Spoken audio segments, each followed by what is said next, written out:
Good afternoon, and welcome back to Stories with Don on this warm Tuesday afternoon. At least warm for this time of year. I'm gonna take it. It feels good out there, and the sun, I believe. Well, when I read this, the sun is shining.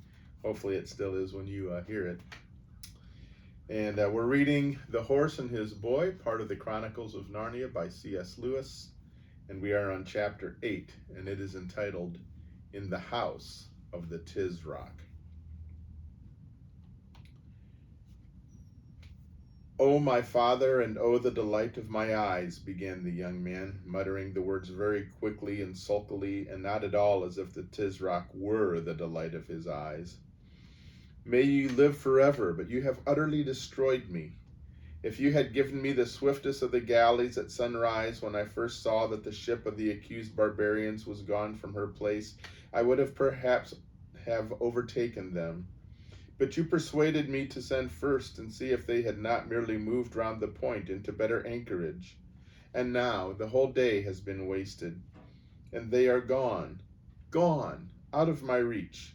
The false jade, and here he added a great many descriptions of Queen Susan which would not look at all nice in print.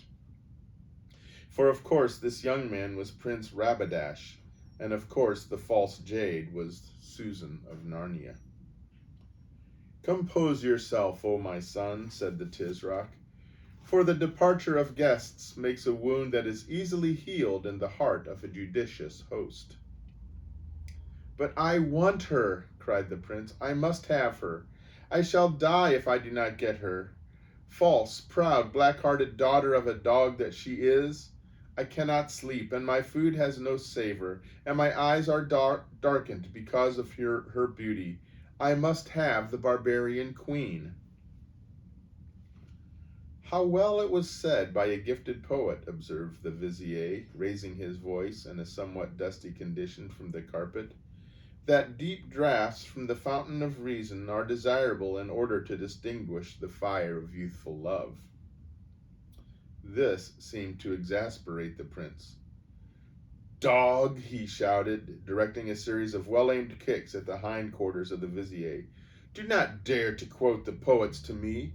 I have had maxims and verses flung at me all day, and I can endure them no more.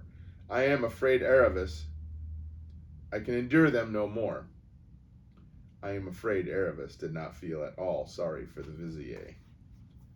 There's a picture of the vizier getting kicked in his hindquarters.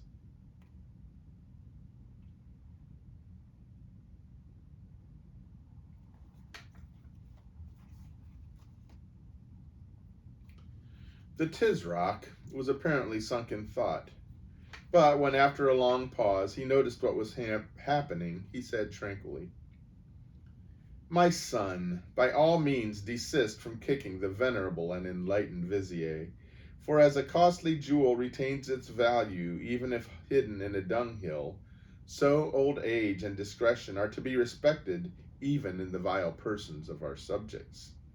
Desist, therefore, and tell us what you desire and propose." "I desire and propose, O my father," said Rabadash, "that you immediately call out your invincible armies and invade the thrice accursed land of Narnia, and waste it with fire and sword, and add it to your illimitable empire, killing their high king and all his blood except the Queen Susan. For I must have her as my wife, though she shall learn a sharp lesson first." "Understand, O my son," said the Tisroc, "that no words you can speak will move me to open war against Narnia." "If you were not my father, O ever-living Tisroc," said the prince, grinding his teeth, "I should say that was the word of a coward." "And if you were not my son, O most inflammable Rabadash," replied his father, "your life would be short and your death slow when you had said it." The cool, placid voice in which he spoke these words made Aravis's blood run cold. "But why, O my father," said the prince, this time in a much more respectful voice, "why should we think twice about punishing Narnia any more than about hanging an idle slave or sending a worn-out horse to be made into dog meat. It is not the fourth size of one of your least provinces. 1,000 spears could conquer it in 5 weeks. It is an unseemly blot on the skirts of your empire. Most undoubtedly, said the Tisroc. These little barbarian countries that call themselves free, which is as much to say idled, disordered, and unprofitable, are hateful to the gods and to all persons of discernment. Then why have we suffered such a land as Narnia to remain thus long unsubdued? Know, O enlightened prince, said the Grand Vizier, that until the year in which your exalted father began his salutary and unending reign, the land of Narnia was covered with ice and snow, and was moreover ruled by a most powerful enchantress. This I know very well, O loquacious Vizier, answered the priest. But I know also that the enchantress is dead, and the ice and snow have vanished, so that now Narnia is wholesome, fruitful, and delicious. And this change, O most learned prince, has doubtless brought to pass by the powerful incantations of those wicked persons who now call themselves kings and queens in Narnia. I am rather of the opinion, said Rabadash, that it has come about by the alteration of the stars and the operation of natural causes.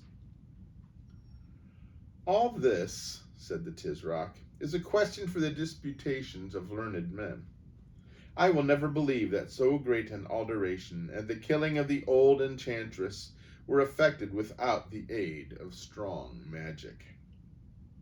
And such things are to be expected in that land, which is chiefly inhabited by demons in the shape of beasts that talk like men, and monsters that are half man and half beast. It is commonly reported that the High King of Narnia, whom may the gods utterly reject, is supported by a demon of hideous aspect and irresistible malfeasance, who appears in the shape of a lion. Therefore, the attacking of Narnia is a dark and doubtful enterprise, and I am determined not to put my hand out farther than I can draw it back. How blessed is Caller Men, said the Vizier, popping up his face again, on whose ruler the gods have been pleased to bestow prudence and circumspection. Yet, as the irrefutable and sapient Tisroc has said, it is very grievous to be constrained to keep our hands off such a dainty dish as Narnia.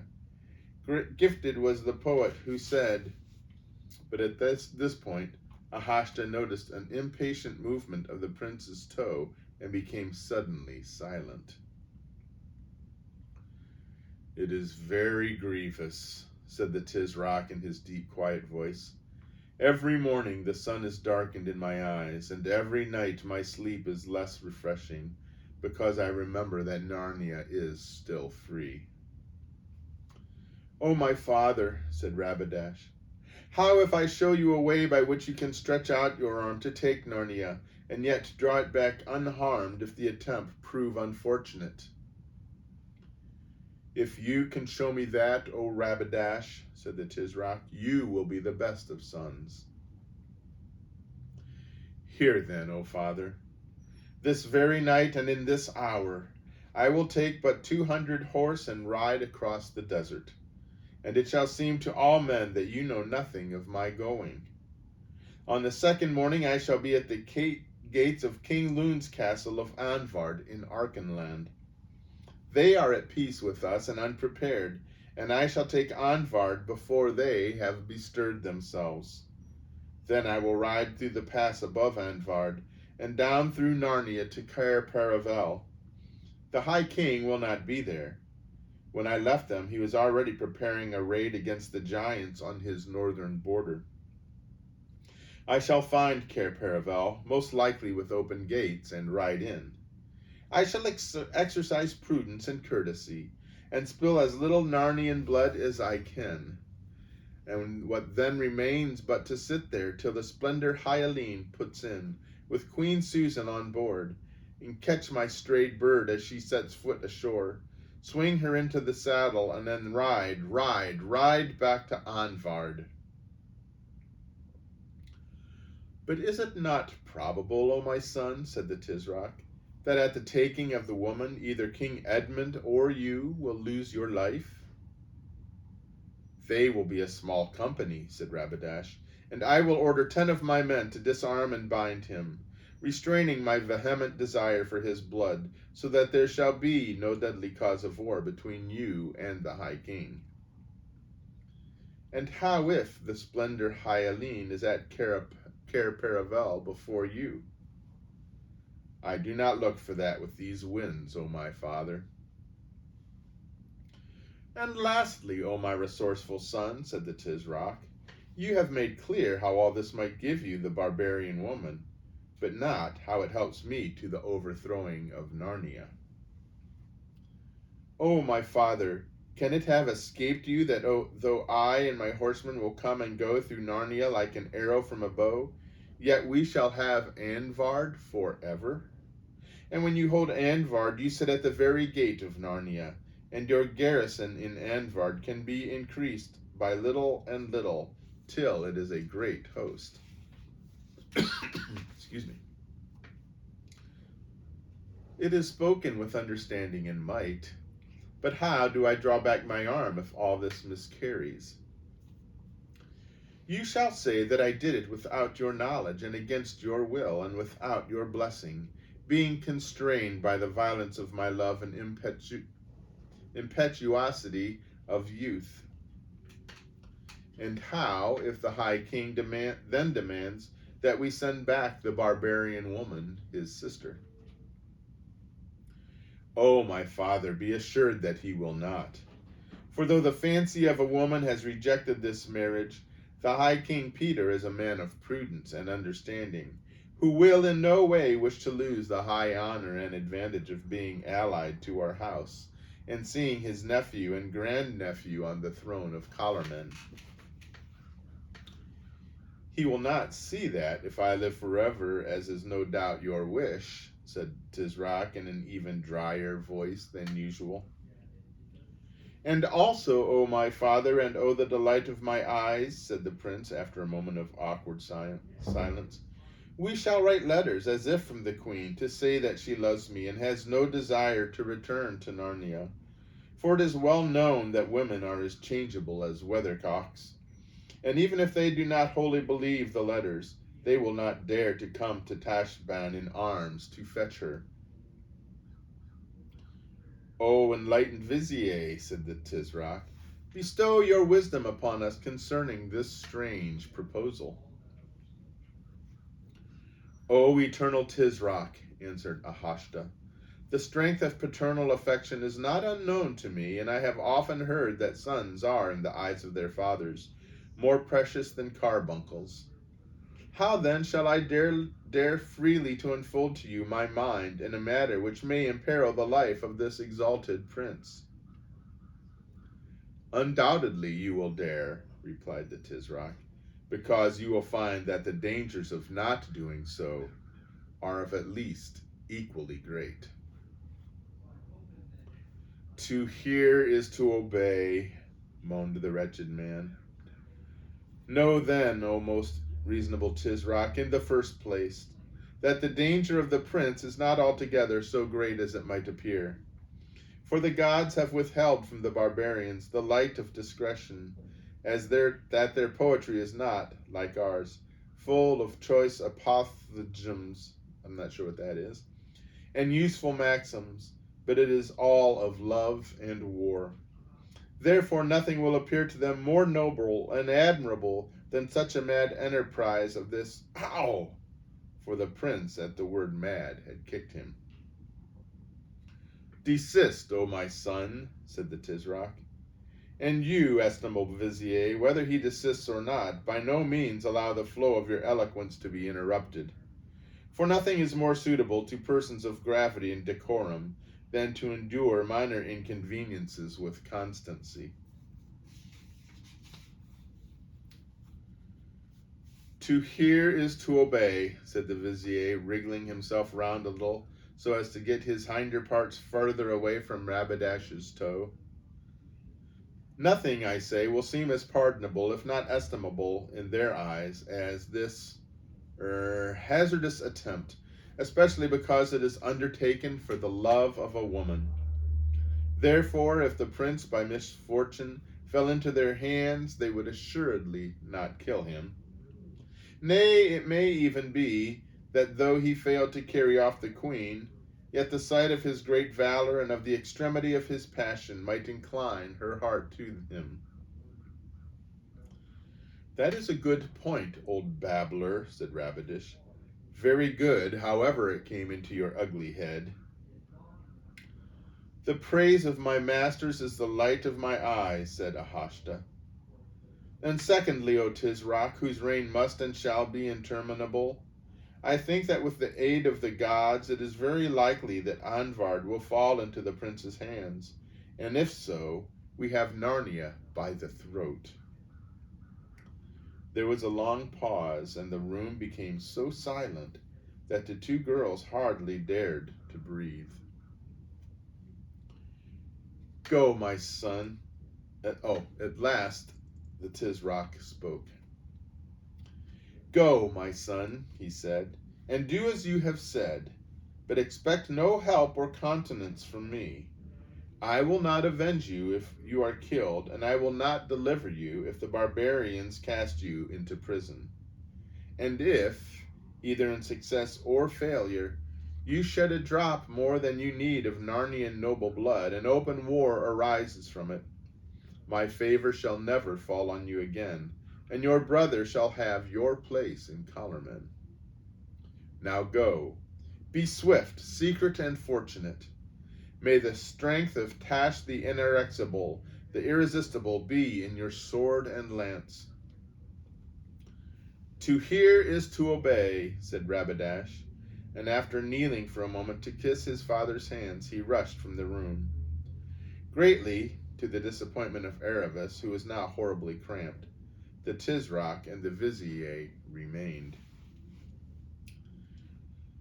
O Vizier, said the Tisroc, is it certain that no living soul knows of this council we three have held here tonight?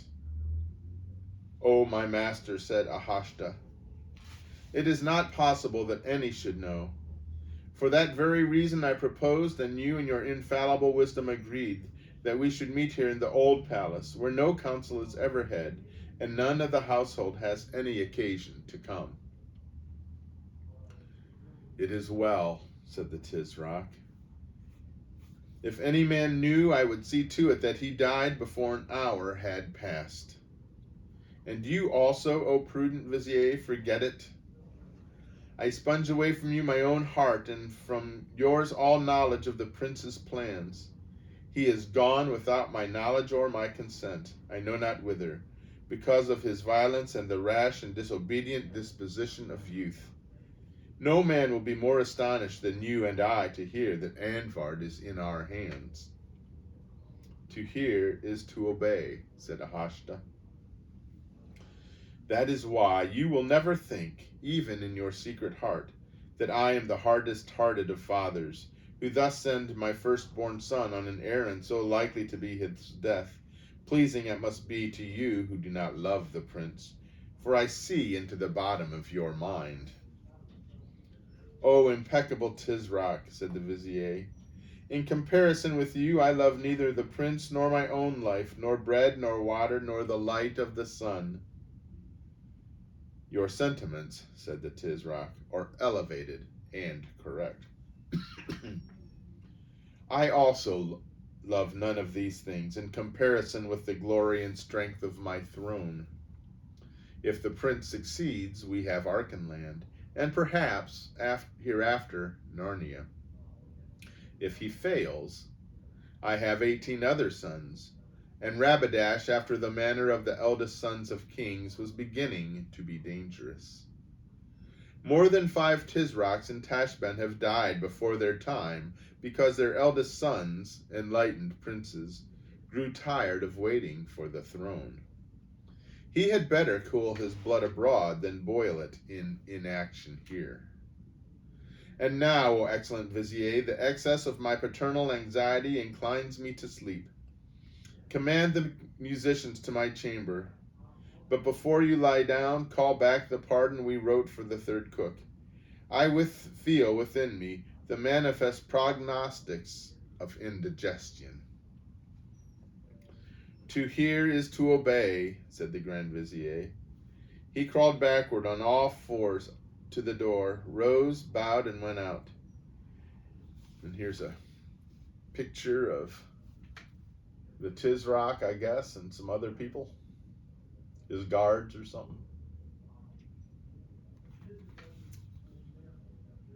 Even then, the Tisroc remained seated in silence on the divan, till Ervis also almost began to be afraid that he had dropped asleep. But at last, with a great creaking and sighing, he heaved up his enormous body, signed to the slaves to precede him with the lights, and he went out. The door closed behind him. The room was once more totally dark, and the two girls could breathe again.